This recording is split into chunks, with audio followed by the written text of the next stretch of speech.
Good afternoon, good morning. It's Mark Johnson from Loyalty 360. Hope everyone's happy, safe, and well. I wanted to welcome you back to another edition of our Leaders and Customer Loyalty series. In this series, we talk to the brand leaders about what they're seeing on the front lines of customer channel and brand loyalty.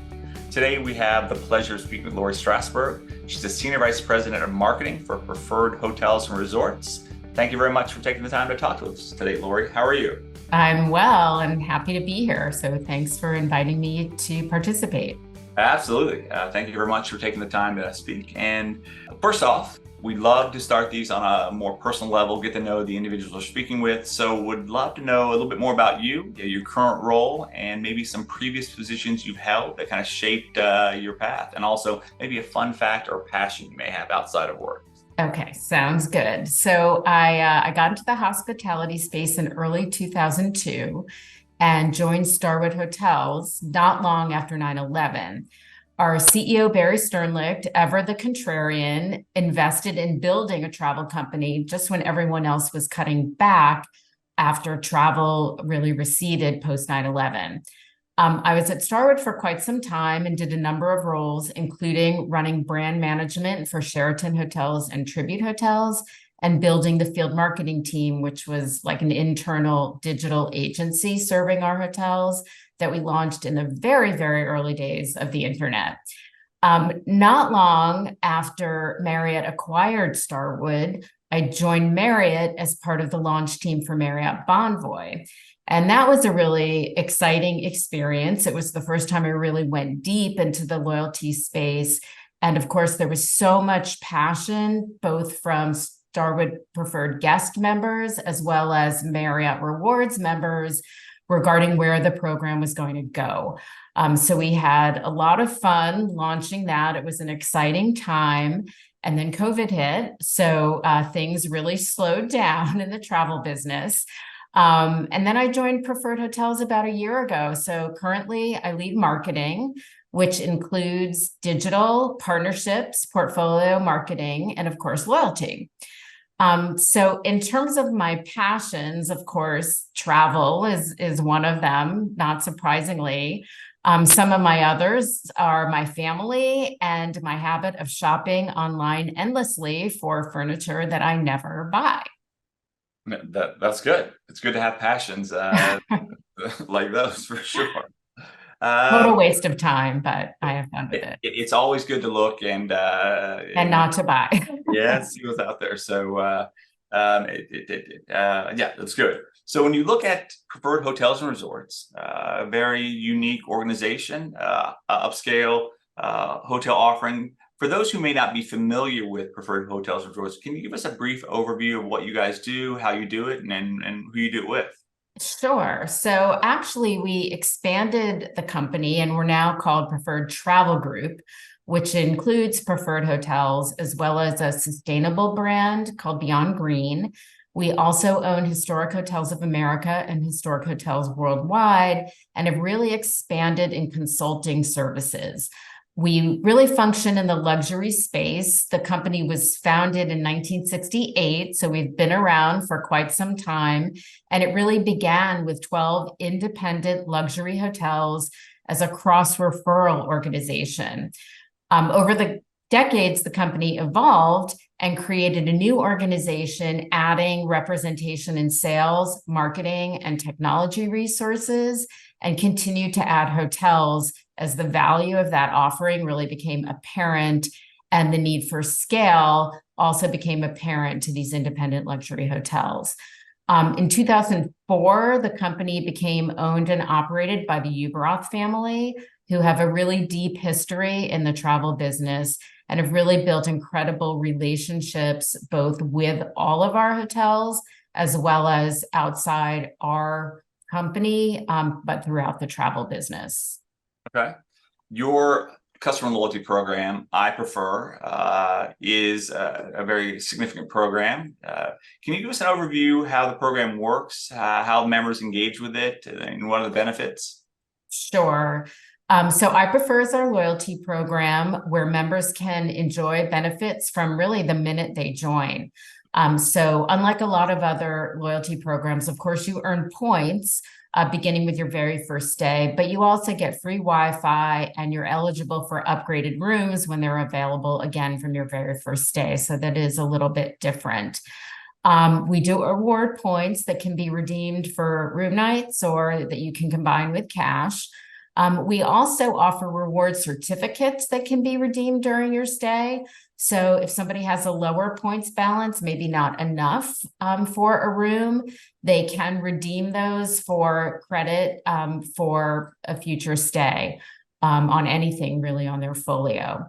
We also recently added a super interesting benefit called Key Access.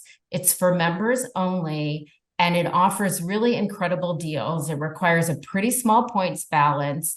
You add cash to that, but even with one stay, a member should have enough points to take advantage of that program. Okay.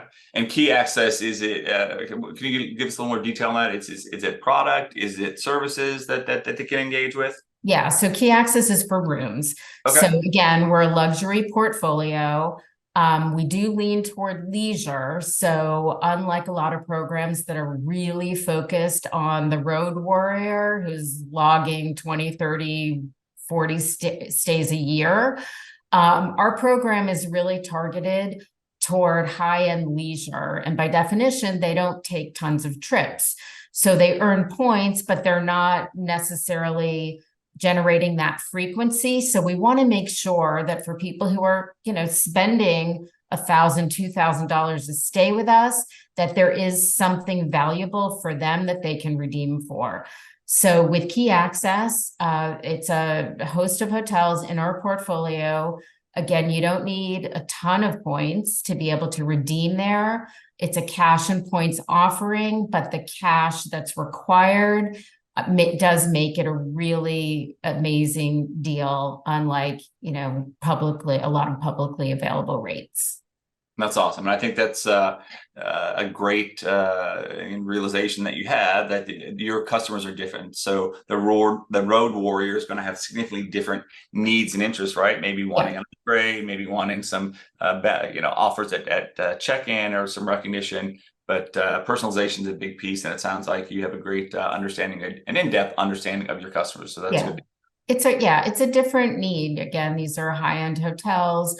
So members are spending a lot of money on a single stay, and we want to make sure they get rewarded for that. Excellent. Partnerships are a significant area of interest for our members of Loyalty 360. We actually have a partnership committee that meets and it discusses best practices. So when you look at partnerships, what do they mean to preferred hotels and resorts, and how do you approach them traditionally? So partnerships are immensely important to us. They're really a way that we can help our brand and our hotels be exposed to a wider qualified audience. So we work closely with American Express, MasterCard, Visa. We also work with some luxury lifestyle partners, and we do have a few on the horizon, but I can't talk about them yet. But we are excited for what's coming in 2024 and how we'll round out the partners that we're working with. Okay. Again, with some of the things that we see from a partnership perspective is there's a kind of a clarion call right now to simplify partnership within the travel and hospitality arena in general as well. When you look at your approach, how are you looking to potentially simplify or more align the partnerships with your customers? Well, the way that we work with partners, it really depends on the partner and the market and what the opportunity looks like on both sides. But to your point, everything has to make sense to the consumer, especially with the loyalty space being as saturated as it is. Everything has to resonate for them on an intuitive level. So one of the things that we're doing at the time we introduced our tier names, Insider, Explorer, and Elite, they really fit the brand very well, but we came to realize that consumers don't really understand that naming. So we are renaming our tiers to more of an industry standard, maybe not as sexy, but again, makes the program a lot easier for our hotels to deliver as well as for our members to understand. We're always looking at ways to simplify at the same time that we add more and more value to the program.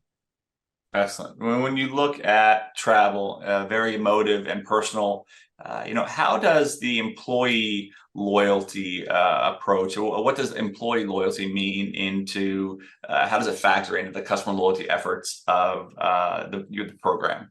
Yeah, so Preferred is a really interesting and different company in that way. And our brand is truly about emotion. So not just the emotion of the traveler and how special they want that stay to be, particularly in a high service luxury hotel, but the company is owned by a family and treats our associates like family. The Ubroth family has a deep and personal connection to travel, and many of our hotels around the world choose to be part of Preferred because of the personal connection that is such a focus for us.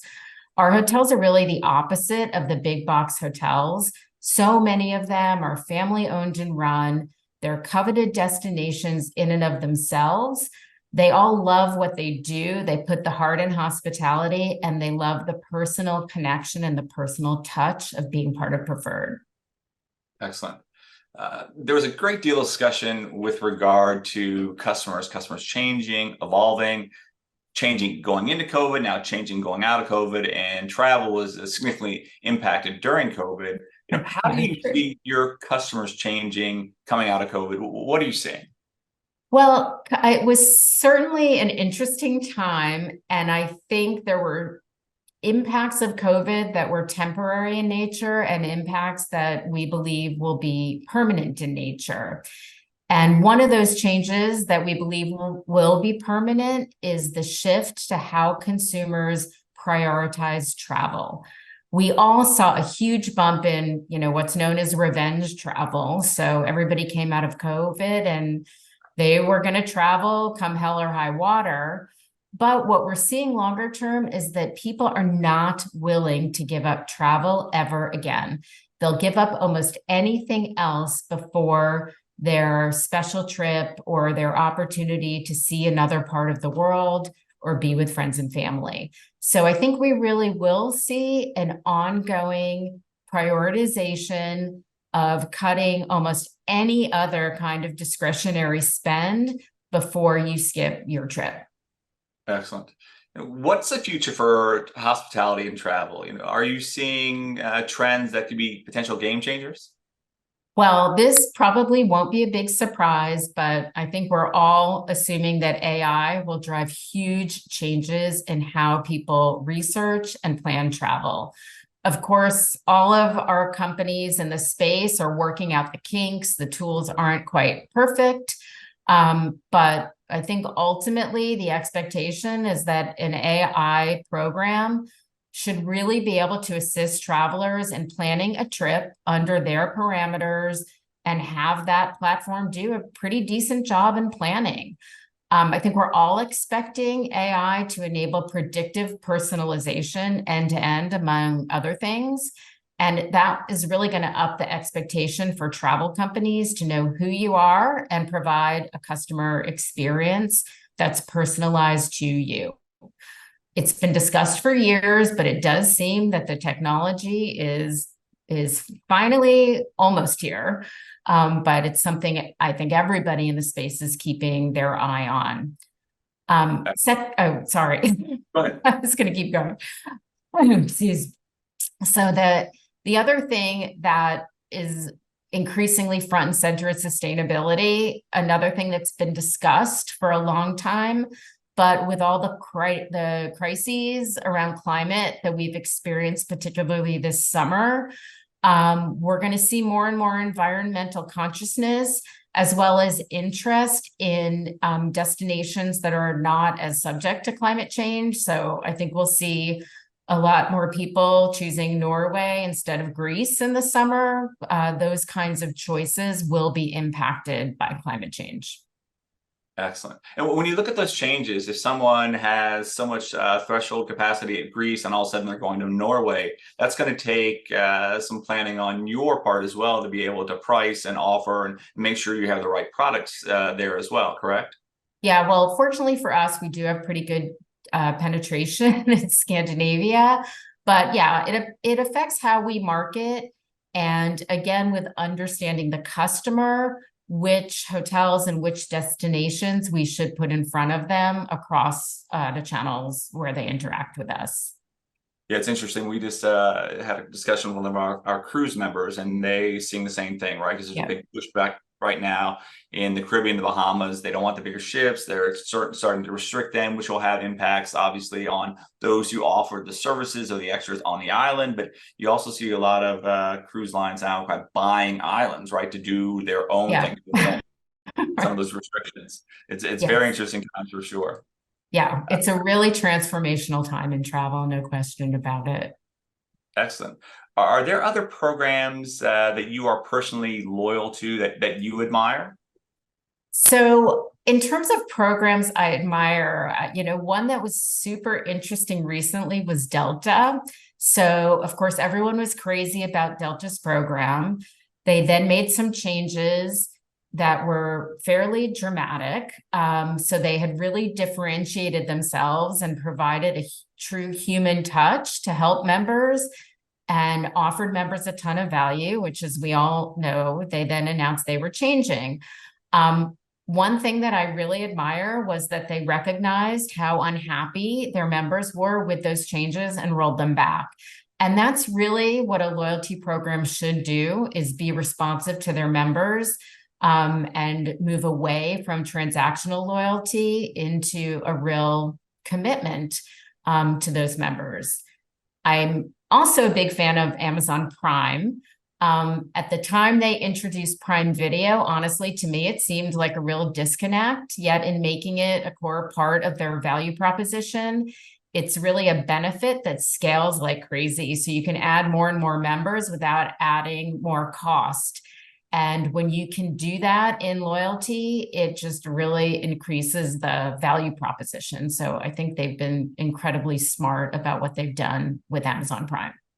Yeah, and it's interesting. You mentioned Delta and kind of the extreme blowback they got around customer loyalty. There is a big push to revalue programs right now. Yeah. Brands are looking at their consumer value propositions to make sure they're aligned. But I think it's a disconnect sometimes, some dissonance in what the brand wants and what the consumer wants. And radical changes like that can have deleterious impacts to the brand. I know JetBlue and others jumped on the chance to kind of market against that. But you mentioned Amazon as well. They did the same thing. They made some changes into their seller program, how they were charging fees for some of their the people that provide them a product, and they had to change that a couple of weeks back as well. So extreme blowback, and it's great to hear that voice of the customer can have that impact, because that's what customer loyalty should be focused on. Yeah, I mean, emotional connection is a really huge part of loyalty. And the other thing, of course, that we've seen a ton of is points devaluation. So Yep. I'm proud to say that Preferred has not done that. So our points are, especially with rising ADRs, our points are worth more than ever. And we have no plans to devalue our points. So I know other loyalty programs have been trying to increase their profitability by doing that. We have no plans to take that approach. Well, again, when you do devalue your points, I think you have to look at and be cognizant of the changes that could come forth, right? Yeah. So there's a big discussion right now with regard to getting people obviously to move up tiers to get more engaged with the brand. But if the consumer value proposition is not aligned and you make draconian changes to it, it can have a pretty significant impact with the program. And we see that time and time again in our membership. It's a big area of discussion, let's say. For sure. Yeah. So when you look at your customer loyalty program, your team, your efforts, what can Loyalty 360 do to help you and your team? Well, I always love hearing about and understanding what other loyalty players are doing and how they're thinking about differentiating and evolving what loyalty means. Everyone offers points, we do as well. But how do you build upon that to create, as we talked about, emotional connection and something that really does feel distinctive? With Preferred, again, we're fortunate that we have such beautiful hotels and aspirational hotels.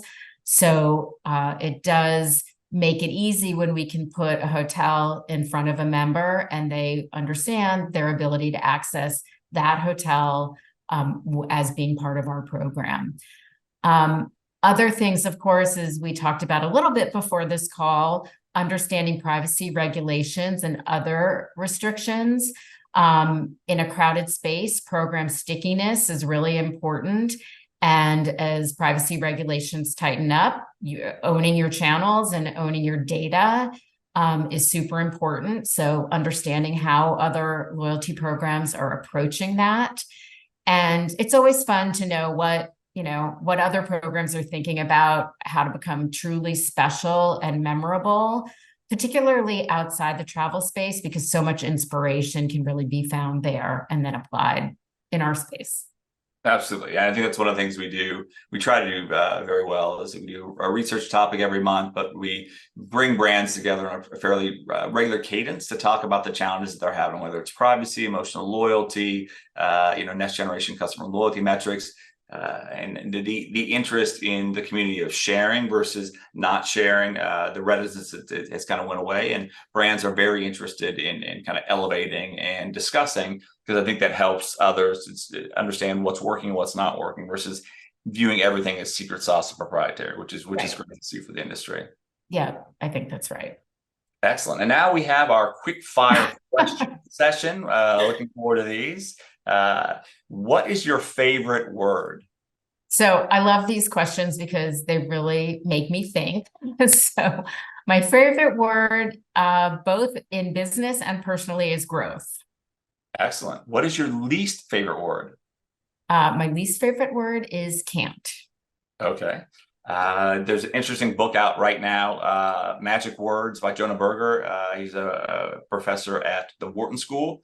He said you should never use can't. You should always use don't, because can't implies there's an element of blame, right? Where don't is internal locus control. So completely sidebar. I highly recommend the book. It just came out 2 weeks ago. Amazing book. Probably the best book I've ever read in the business world by far. Yeah.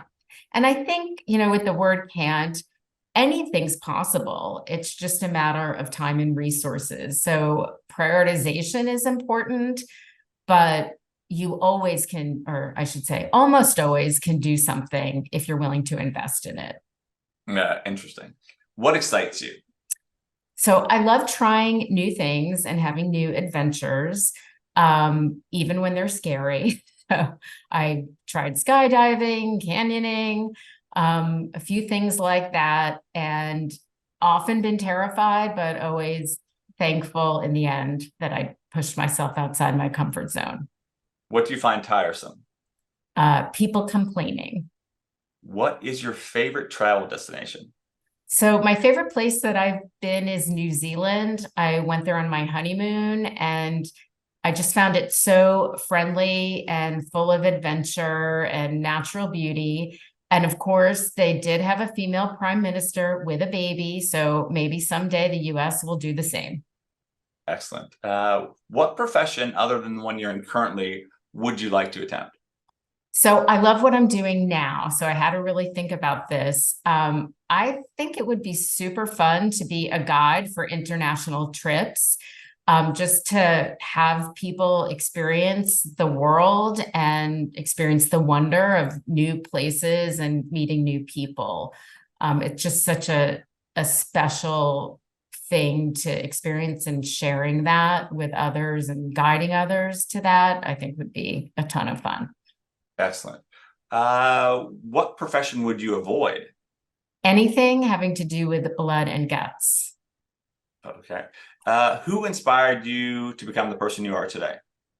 So this was a little bit later in life, I suppose, but my husband has had a huge influence on me, and he really prioritizes people, family, and friends above all else. And being with him has just shown me how meaningful that can be.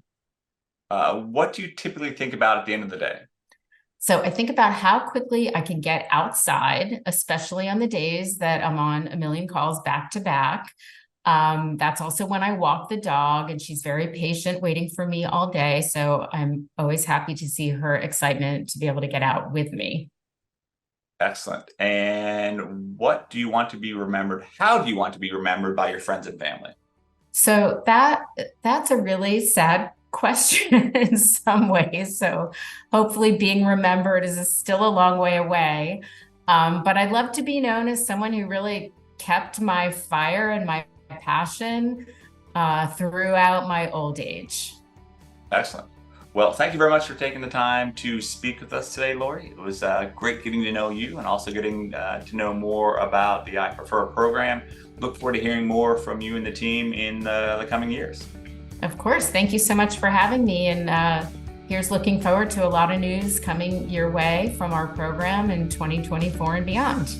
Excellent. And thank you everyone for taking the time to listen today. Make sure you join us back for another edition of the Leaders in Customer Loyalty series. And until then, have a wonderful day.